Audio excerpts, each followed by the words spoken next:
നമസ്കാരം. ശ്രീരാഗം ആസ്ട്രോളജിയിലേക്ക് ഏവർക്കും സ്വാഗതം. നോക്കുക, ആകാശത്ത് ചിലപ്പോഴൊക്കെ പല വിധത്തിലുള്ള സംഭവ വികാസങ്ങൾ ഉണ്ടാകാറുണ്ട്. നമ്മൾ ഒട്ടും പ്രതീക്ഷിക്കാത്ത സമയത്തായിരിക്കും ചില ഗ്രഹമാറ്റങ്ങളൊക്കെയും സംഭവിക്കുന്നത്. വലിയ മാറ്റങ്ങളൊക്കെ ഒരുമിച്ച് വന്നു ചേരുകയും ഇല്ല. ഇപ്പോൾ സംഭവിച്ചിരിക്കുന്നത് അത്തരത്തിലൊരു മാറ്റമാണ്. അതായത് ശനിയും ശുക്രനും കേതു ഇങ്ങനെ ഈ 3 ശക്തരായ ഗ്രഹങ്ങൾ കൂടി വെറും 4-5 ദിവസത്തിൻ്റെ വ്യത്യാസത്തിൽ നക്ഷത്രമാറ്റം സംഭവിച്ചു കഴിഞ്ഞു എന്നതല്ല, സംഭവിച്ചു കൊണ്ടേയിരിക്കുന്നു.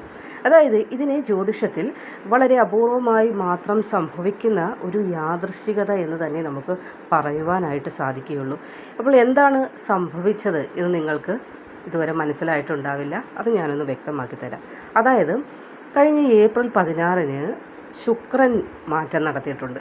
ഭരണി നക്ഷത്രത്തിൽ നിന്ന് കാർത്തിക നക്ഷത്രത്തിലേക്ക് കടന്നിട്ടുണ്ട്. ശുക്രനല്ലേ, അതായത് സ്നേഹത്തിൻ്റെയും പണത്തിൻ്റെയും സൗന്ദര്യത്തിൻ്റെയും സകലവിധ സുഖ സൗകര്യങ്ങളുടെയും കാരകൻ ശുക്രൻ. അപ്പോൾ അദ്ദേഹം നക്ഷത്രമാറ്റം നടത്തുമ്പോൾ ജീവിതത്തിൽ ഈ മേഖലകളിലേക്ക് ആയിരിക്കും അതിൻ്റെ ഫലമായി ചില നക്ഷത്രക്കാർക്ക് ഒരു ഇളക്കം സംഭവിക്കുന്നത്. പിന്നെ അടുത്ത ദിവസം തന്നെ, അതായത് ഏപ്രിൽ 17-ന് അമാവാസ്യ ദിവസം ശനി മാറിയിട്ടുണ്ട്. അപ്പോൾ ഉത്തരഭദ്രപാദ നക്ഷത്രത്തിൻ്റെ 4-ാമത്തെ പാദത്തിലേക്ക് ശനിയും കടന്നു. ശനി എന്ന് പറഞ്ഞാൽ അറിയാമല്ലോ, കർമ്മഫലത്തെ നൽകുന്ന ആളാണ്, കർമ്മഫലദാതാവ് എന്ന് നമ്മൾ പറയും. ഇവിടെ അദ്ദേഹം കൂടി സ്ഥാനമാറ്റം നടത്തിയിട്ടുണ്ട്. അപ്പോൾ ഒരുപാട് കാലമായി മുടക്കി കിടക്കുന്നതായ കാര്യങ്ങൾക്ക് ഒരു തീരുമാനം ആകും എന്നതാണ് ഇവിടെ നമുക്ക് മനസ്സിലാക്കാൻ കഴിയുന്നത്.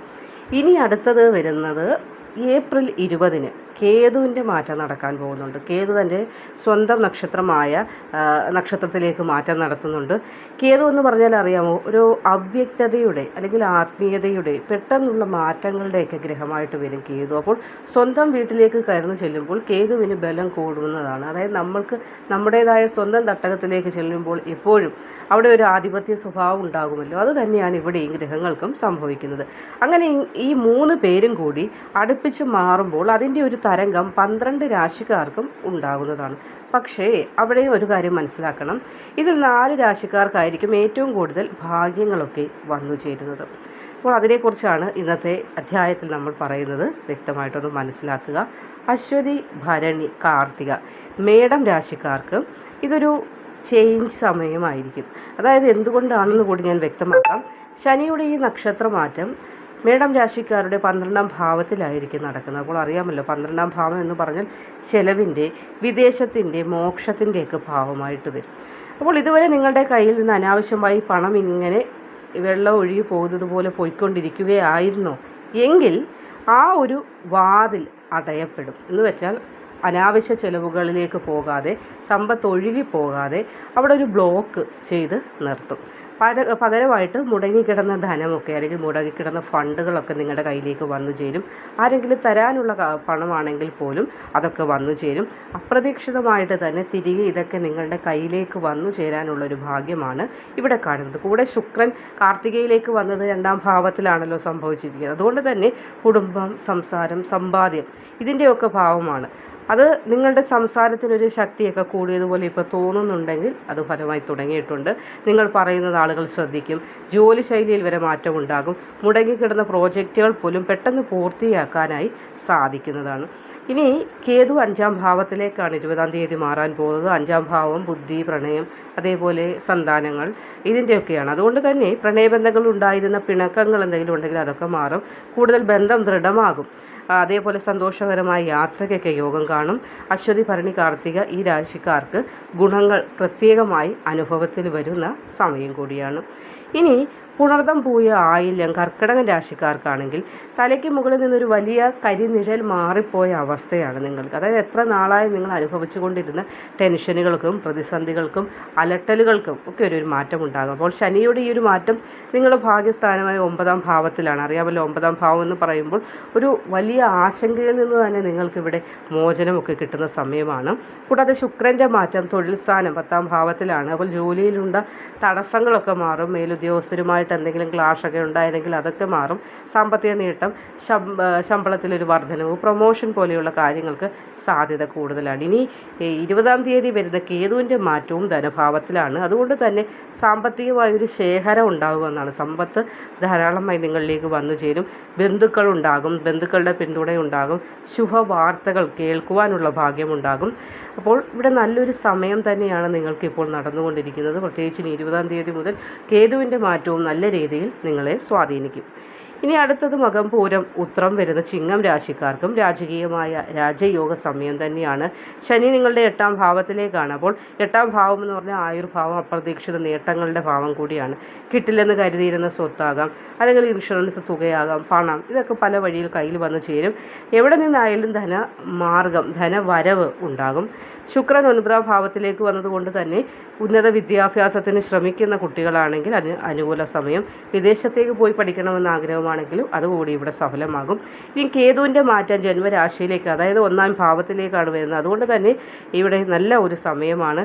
കേതു സ്വന്തം വീട്ടിലേക്ക് വരുമ്പോൾ ഞാൻ മുൻപേ പറഞ്ഞതുപോലെ ശക്തനാകുന്നുണ്ട്. അതുകൊണ്ട് തന്നെ വ്യക്തിത്വത്തിൽ തന്നെ ഒരു തിളക്കമുണ്ടാകും. ആളുകൾ നിങ്ങളെ കൂടുതൽ ശ്രദ്ധിക്കും. അത് നിങ്ങൾക്ക് തൊഴിലിടങ്ങളിലായാലും കൂടുതൽ മാന്യതയും അംഗീകാരവും ഒക്കെ നേടിത്തരും. വാഹനമോ വസ്തുവോ ഒക്കെ വാങ്ങാനുള്ളൊരു സ്വപ്നം സാക്ഷാത്കരിക്കപ്പെടുന്ന ഒരു സമയം കൂടിയാണ്. അപ്പോൾ വളരെ നല്ല ഒരു മാറ്റത്തിൻ്റെയും നേട്ടത്തിൻ്റെയും സമയമാണ് നിങ്ങൾക്ക്. പക്ഷേ വാഹനം ഓടിക്കുമ്പോൾ അല്പമൊന്ന് സൂക്ഷിക്കണമെന്ന് മാത്രം.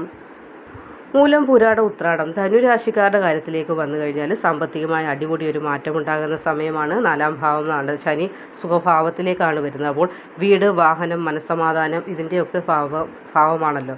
അപ്പോൾ വീട്ടിൽ സമാധാനം നിലനിൽക്കുകയും വീട് മോടി പിടിപ്പിക്കുന്നതുമായി ബന്ധപ്പെട്ടോ അല്ലെങ്കിൽ പുതിയ ഗൃഹോപകരണങ്ങളൊക്കെ വാങ്ങുന്നതുമായി ബന്ധപ്പെട്ടോ അനുകൂല സമയം. ശുക്രൻ 6-ാം ഭാവത്തിലേക്ക് വന്നതുകൊണ്ട് തന്നെ ശത്രുക്കളുടെ ഉപദ്രവം താനെ കുറയുന്ന സമയമാണ്. കടബാധ്യതകളൊക്കെ തീർക്കാനായിട്ടൊക്കെ സാധിക്കും. ജോലി സ്ഥലത്തായാലും മത്സരങ്ങളിൽ നിന്നായാലും ഒക്കെ വലിയൊരു വിജയം നിങ്ങൾക്ക് വന്നു ചേരും. ഇനി 20-ാം തീയതി കേതു 9-ാം ഭാവമായ ഭാഗ്യസ്ഥാനത്തേക്കാണ് കേതുവിൻ്റെ ഒരു മാറ്റം വരുന്നത്. അപ്പോൾ അത് വലിയ അനുഗ്രഹം തന്നെ നിങ്ങൾക്ക് നൽകുന്നതാണ്. അതായത് ഒരു സർഗാത്മകതയൊക്കെ വർദ്ധിക്കുന്നതാണ്. നേതൃത്വ പാഠവും വർദ്ധിക്കുന്നതാണ്. അതേപോലെ ബിസിനസ് ചെയ്യുന്നവരാണെങ്കിൽ വലിയ ലാഭമൊക്കെ ഈ ഒരു സമയത്ത് നിങ്ങൾക്ക് പ്രതീക്ഷിക്കാവുന്നതാണ്. പണം ചിലവാകും, അത് ഇല്ല എന്ന് പറയാൻ സാധിക്കില്ല. എങ്കിലും അതിൻ്റെ ഇരട്ടിയായിട്ട് നിങ്ങളുടെ കയ്യിലേക്ക് വന്നു ചേർന്നാൽ പിന്നെ ആ ഒരു പ്രോബ്ലം സോൾവ് ആയല്ലോ. വിലപിടിപ്പുള്ള സാധനങ്ങൾ, എന്താണ് വിലപിടിപ്പുള്ളത്? ഇന്നത്തെ കാലത്ത് ഏറ്റവും വിലപിടിപ്പുള്ളത് ഗ്യാസിനാണ്. ഗ്യാസ്, അതേപോലെ സ്വർണം, ഇതൊക്കെ നിങ്ങൾക്ക് നേടിയെടുക്കാനായി സാധിക്കും. ഗ്യാസ് എന്ന് ഞാൻ പറഞ്ഞതേ ഉള്ളൂ. അപ്പോൾ സ്വർണ്ണാഭരണങ്ങൾ എല്ലാം നേടിയെടുക്കാനുള്ളൊരു ഭാഗ്യമെന്ന് പറയുന്നത് കഴിഞ്ഞ കുറേ നാളുകളായി നിങ്ങൾ അനുഭവിച്ചിരുന്ന ദുരിതങ്ങൾ മാറുന്നു എന്നതാണ് ഒറ്റ വാക്കിൽ പറയാനായിട്ടുള്ളത്. അടിക്കടി വരുന്ന കടങ്ങൾ, അടിക്കടി അതുമുഖേന ഉണ്ടാകുന്ന തലവേദന, ഇതൊക്കെ നിങ്ങൾക്ക് ഒരുപാട് ബാധിച്ചിട്ടുണ്ട്. അപ്പോൾ അതൊക്കെ ഒന്ന് മാറുന്ന സമയം കൂടിയാണ്. ധൈര്യമായി തന്നെ മുന്നോട്ട് പോകാവുന്നതാണ്. അപ്പോൾ ഈ ഒരു പറഞ്ഞ 4 രാശിക്കാർക്കും അതേപോലെ അതിൽ വരുന്ന നക്ഷത്രക്കാർക്കും ഒരു 45 ദിവസങ്ങൾ വളരെ നിർണായകമായിട്ടുള്ളതാണ്. അപ്പോൾ ഇവിടെ ഗ്രഹങ്ങൾ അനുകൂലമായി വരുമ്പോൾ മാത്രമേ നമുക്ക് അനുകൂല ഫലങ്ങൾ ഉണ്ടാവുകയുള്ളൂ. അത്രയ്ക്ക് വലിയൊരു മാറ്റമാണ് സംഭവിച്ചിരിക്കുന്നത്. അടുത്തിടെ 3 ഗ്രഹമാറ്റങ്ങൾ വലിയ രീതിയിൽ നടക്കുന്നുണ്ട്. അപ്പോൾ നമ്മൾ കൂടി ഇവിടെ ഒന്ന് മനസ്സ് വെക്കേണ്ടത് അത്യാവശ്യമാണ്. ഗ്രഹമാറ്റങ്ങൾ നടക്കുമ്പോൾ പോലും നമ്മൾ മനസ്സ് വെക്കേണ്ടത് എങ്ങനെയാണെന്ന് ചോദിച്ചു കഴിഞ്ഞാൽ വഴികാട്ടി മാത്രമാകാനേ സാധിക്കും ഗ്രഹങ്ങൾക്കും, അതേപോലെ ഈ പറഞ്ഞു തരുന്ന ജ്യോതിഷത്തിലും. അപ്പോൾ അന്തിമ തീരുമാനം ഏതാണോ നിങ്ങളുടെ ഭാഗത്ത് നിന്ന് വേണ്ടതാണ്. കഠിനമായി അധ്വാനിക്കുക, നല്ല രീതിയിൽ ചിന്തിച്ച് പ്രവർത്തിക്കുക. ഏത് കാര്യവും, അതായത് പ്രത്യേകിച്ച് പേപ്പർ കാര്യങ്ങൾ, അതായത് സൈൻ ചെയ്യേണ്ട പേപ്പറോ കാര്യങ്ങളോ ഒക്കെ 1-2 തവണ വായിക്കുക. നമുക്ക് സ്വയമേ വായിച്ച് മനസ്സിലായില്ല എങ്കിൽ അറിയാവുന്ന ആരെ കൊണ്ട്, അതും നമുക്ക് വിശ്വാസമുള്ള ആളെ കൊണ്ട് തന്നെ വായിച്ചൊന്നുകൂടി മനസ്സിലാക്കിയിട്ട് സൈൻ ചെയ്യാനൊക്കെ പാടുള്ളൂ. അപ്പോൾ ഈ ഒരു സമയത്ത് നമ്മുടെ ഭാഗത്തു നിന്ന് വേണ്ട ശ്രദ്ധകൾ ഇതൊക്കെയാണ്. ബാക്കി ഗ്രഹങ്ങൾ നോക്കിക്കൊള്ളൂ. പിന്നീട് പ്രാർത്ഥിക്കുക, അതേപോലെ തന്നെ പ്രവർത്തിക്കുക. പ്രാർത്ഥനയും പ്രവർത്തനവും രണ്ടും തുല്യമായിട്ട് തന്നെ ഉണ്ടെങ്കിൽ ജീവിതത്തിൽ മുന്നോട്ട് പോകുവാനും ഐശ്വര്യപൂർണ്ണമായി ഗ്രഹങ്ങൾ നൽകുന്ന ഫലത്തെ നമ്മളിലേക്ക് നമുക്ക് സ്വീകരിക്കാനും സാധിക്കുകയുള്ളൂ. അപ്പോൾ മറ്റൊരു അധ്യായവുമായി കാണുന്നത് വരെ നന്ദി, നമസ്കാരം.